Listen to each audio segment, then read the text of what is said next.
same thing that Fredette did between his freshman and sophomore year and add about 10 pounds of strength. That last turnover, I think, was a derivative of just not having a lot of individual strength as he drove the ball to the paint.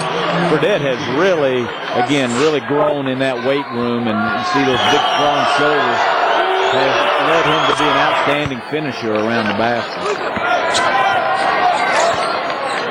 All 4 Fredette's points at the free throw line. That snaps Wyoming's 10-0 run.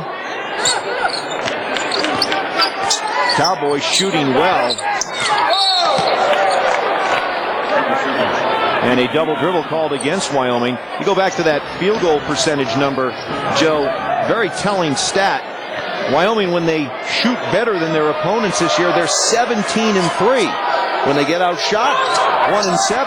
Well, he sure is all about defense. I had the opportunity to coach against him. He is very defensive-minded, but he just hasn't been able to kind of get this group to buy in yet defensively. But handed to Coach Royer that he's let them play offensively and turned them into a very, very good offensive team. BYU at the other end is pretty good at both ends. That foul against Ryan Dermody. Lee Camard goes to the line. 1-1 hits the first. Camard, for him, Joe, in a bit of a shooting slump the last couple of games against San Diego State and Utah, averaging just 13 points per game, 9 of 29 shooting for Camard. Well, he does a lot of other things. You see him there at the free throw line. He's a leading free throw shooter in the league. He rebounds it. He defends. He gets a lot of attention on offense. So, but when he gets going, he can really shoot it in from the perimeter. Ogirri again. Can't make that one. Waddell goes down to the floor. Here comes Emery.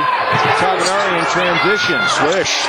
And there's that matchup I talked about with Tavenari being a 4-man or a power forward in this type of lineup. He has to be guarded by the other team's 4-man, which was the Jabril Cham then, and those guys aren't used to running to the 3-point line in transition. And this is where BYU is very good. Watch him space the floor here. Tavenari with great footwork. Look at the distance there between Cham and Tavenari. And again, what that is a derivative of is guys like Johnson and Cham are used to running back to the paint to defend. And when you're guarding a guy like Tavenari or Sean Green from Utah, you've got to find them at that 3-point line. Officials are going to look and see whether or not it was a 2 or a 3 for Tavenari. May have had that big toe on the line. We'll have it looked like he may have been toeing the line there.